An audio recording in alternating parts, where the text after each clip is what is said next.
Assalamualaikum warahmatullahi wabarakatuh. Waalaikumsalam warahmatullahi wabarakatuh. Perkenalkan, nama saya Totok Subroto dari Banyuwangi, yaitu tepatnya Dusun Kerajaan, RT 1 RW 1 Desa Sumberasri, Kecamatan Purworejo, Kabupaten Banyuwangi. Ya, kebetulan saya satu RT dengan Pak Arbain. Beliau ini adalah RT saya dan yang menuntun saya. Begini Pak Ustadz, ya. Ibu saya kan masih mengikuti tradisi orang dulu, katanya gitu. Masih gendoren, sandingan dan lain sebagainya. Sandingan? Iya. Sandingan itu apa? Ya yang ditaruh di meja itu. Oh, sajen. Oh, kalau gini pancen ya. Sajen. Ya. Terus tadinya mas saya ya menengguai lah, diam saja. Karena itu orang tua, jujur dalam hati saya nggak pernah ada kepercayaan dengan yang namanya sajen dan gendoren. Ya. Tapi saya masih mengikuti, maksud saya itu menghormati orang tua. Bahkan anak saya menikah pun masih gendoren dengan ingkung 2. Tapi setelah saya mengikuti kajian di MTA dan sering mendengarkan Bapak Ustadz memberikan tausiahnya, itu akhirnya saya berpikir dan saya tanya sama Pak Arbain, Pak Suwandi, itu katanya itu termasuk musyrik. Dan mulai saat itu alhamdulillah bisa saya tinggalkan walaupun dengan resiko dibenci tetangga. Tetap pada prinsipnya yang penting istri saya mendukung, alah tonggo aku mati ngajak tonggo. Itu prinsip saya, karena saya makan juga bukan dari tetangga, ya. Makan dari rezeki dari Allah. Itu prinsipnya. Yang mau saya tanyakan Pak Ustadz, apakah dengan mengatakan Bu, seandainya besok saya yang mati dulu, tolong jangan digendoreni saya atau jangan diselamatin saya. Begitu juga kalau ibu yang meninggal dulu, saya tidak akan nyelamati atau gendoreni ibu. Pertanyaan saya Ustadz, apakah saya termasuk anak yang durhaka terhadap orang tua? Yang kedua, ini pertanyaan titipan. Kebetulan beliaunya ada di sini tapi dalam keadaan kurang sehat, yaitu Mbak Sri. Pertanyaannya, apakah membantu orang dalam katakanlah kerepotan orang kalau habis pulang haji? Itu kan biasanya kalau menurut tradisinya di sana kan rame-rame itu kalau membantu tuh apakah ada larangannya? Itu pertanyaan dari Mbak Sri. Dan ini ada pertanyaan lagi dari titipan dari saudara Poniran yang ada di Gedung Rejo. Sebetulnya saudara Poniran kemarin tuh rencana mau ke sini bersama istrinya, karena terhalang dengan sakit asam uratnya kumat, jadi nggak bisa ke sini. Cuma titip pertanyaan dan titip salam buat Ustadz. Waalaikumsalam warahmatullahi wabarakatuh. Nanti salam saya kembali ya. Mudah-mudahan Allah beri kesembuhan sakitnya ya. Ini titip pertanyaan, tolong jelaskan ayat 174 surat Al-Baqarah. Saya ini memang Ustadz gak bisa baca Al-Quran kok. Ya. Begitu saja Ustadz, atas tausiahnya kami ucapkan terima kasih. Assalamualaikum warahmatullahi wabarakatuh. Waalaikumsalam warahmatullahi wabarakatuh. Maaf Ustadz, ada titipan salam lagi, lupa Pak Ustadz. Dari Pak Suwandi, titip salam buat Ustadz. Oh ya, waalaikumsalam warahmatullahi wabarakatuh. Salam saya juga kepada beliau ya. Jadi yang nomor 1, pesan besok kalau saya mati duluan jangan ditalin sawah, jangan dikendureni, sajeni dan sebagainya.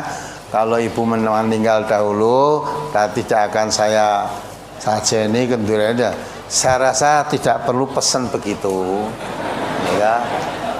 Nah, yang penting bagaimana supaya itu tidak terjadi, mungkin ya itu suatu keyakinan ibunya lah. Mungkin mumpung masih hidup ibunya, mumpung masih hidup, diberitahu bahwa sajian atau sandingan di meja ini nggak ada gunanya Bu. Nek sajian sing enak-enak mawon mriki kula pangane. Nah, itu. Jadi berarti sajiannya kalap tuh itu. Sajiannya apa? Ya. Boleh dimakan itu asal bukan sembeliannya, kecuali kalau menyembelih ayam untuk sesaji di situ haram, itu termasuk ansop. Tapi kalau sajane bangsa buah-buahan, roti apa-apalah yang tidak sembelian boleh dimakan. Nanti sajian di pancen di meja itu kan ya untuk saya toh gitu. Nah, kalau ibu ada keyakinan lain itu dijelaskan. Kepercayaan gitu itu bukan aturan dari Islam, diluruskan itu ya.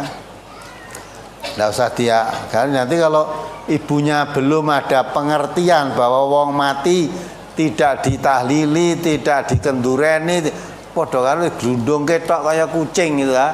Nah, nanti ibumu marah karena tidak tahu. Oh, berarti kowe anak durhaka kalau aku leh wong tua ora iso mendem jeruk mikul dhuwur gitu ya. Nah, tapi kalau diberi pengertian sehingga ibumu nanti menyadari justru dengan pengertian itu ibunya mempunyai keyakinan yang lurus, hilang keyakinan itu jadi hilang. Jangan sampai keyakinan itu dibawa sampai mati, kasihan. Kalau keyakinan itu dibawa sampai mati kan sudah tidak ada taubatnya. Tapi diluruskan sehingga biar benar cara beragama yang benar. Nah kalau sudah begitu, kalau sudah keyakinan lurus, tidak usah pesan begitu, tentu tidak akan dilaksanakan. Nah, tidak usah pesan, coba tahlil, coba kendureni, orang usah dipesan tentu tidak dilaksanakan. Tapi dengan pengertian.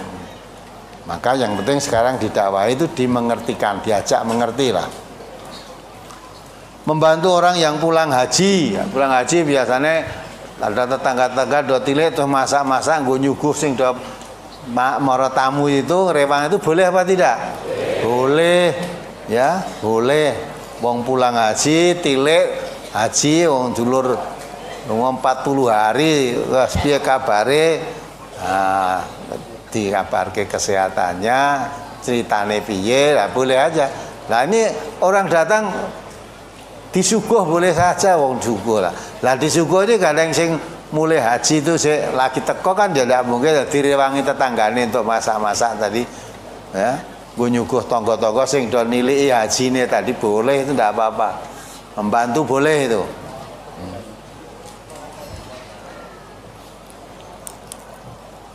Apalagi yang terakhir apa tadi? Al-Baqarah 174. Ya dibaca ayo. Surat Al-Baqarah surat kedua ayat 174. A'udzubillahi minasyaitonirrajim. Innal ladzina yaktumuna ma anzalallahu minal kitabi wa yashtaruna bihi samanan qalilan ulaika ma ya'kuluna fi butunihim. Ulaika ma ya'kuluna fi butunihim illan nar wa la yukallimuhumullahu yaumal qiyamati wa la yuzakkihim wa lahum adzabun alim. Sungguh orang-orang yang menyembunyikan apa yang telah diturunkan Allah, yaitu kitab, dan menjualnya dengan harga yang murah, mereka hanya menelan api neraka ke dalam perutnya. Dan Allah tidak akan menyapa mereka pada hari kiamat dan tidak akan menyucikan mereka. Mereka akan mendapat azab yang sangat pedih. Ya, dan notnya di situ. Maksudnya ialah makanan yang dimakannya yang berasal dari menyembunyikan ayat-ayat yang diturunkan Allah menyebabkan mereka masuk api neraka. Ya. Sudah jelas kan? Menyembunyikan ayat Allah supaya mendapat makanan. Ya, misalnya tadi, ya, selamatan pada danyang-danyang bersih desa dengan ngilangi lelembut, ya, dengan cara apa? Kendurian-kendurian di situ. Ya, sebetulnya dia tahu kalau yang begini ini untuk menyembelih supaya desanya selamat, ya, adakan hari-hari tertentu apa selamatan dengan menyembelih apa itu ayam untuk selamatan itu, untuk ingkung selamatan itu, tahu kalau ini tuh ansop itu syirik, ansop itu haram, ya. Tapi dia tidak terangkat keharamannya itu. Bahwa kalau nanti dia tidak mengamalkan beritu, waras itu untuk berkat aku, ya, andani aja. Ya, yang penting malah diterangkan. Panjen selamatan jaluk apa selamat karo sing jaga sing bau reksa kampung ini memang haram. Niatnya jangan itu, kita niati aja, kita masak-masak, kita beli untuk sodakoh. Pindahkan tidak? Nah gitulah. Jadi kita tidak niat untuk selamatan, niatnya sodakohan. Tidak? Ya, yang sebenarnya itu tidak diterangkan kalau ini perbuatan syirik. Selamatan itu yang pakai sembelian itu sembeliannya termasuk ansop, menyembelih yang tidak boleh dimakan. Tapi kalau tak terangkan begitu, engkau ras sembelih, aku ras itu pangan. Ya, maka kamu dapat karena menyembunyikan ayat Quran tadi, akhirnya kamu dapat makanan yang kamu makan hasil daripada menyembunyikan kebenaran tadi. Katakan oleh Allah, kamu hanya memenuhi perutmu dengan api jahanam, dengan api. Itulah maksudnya.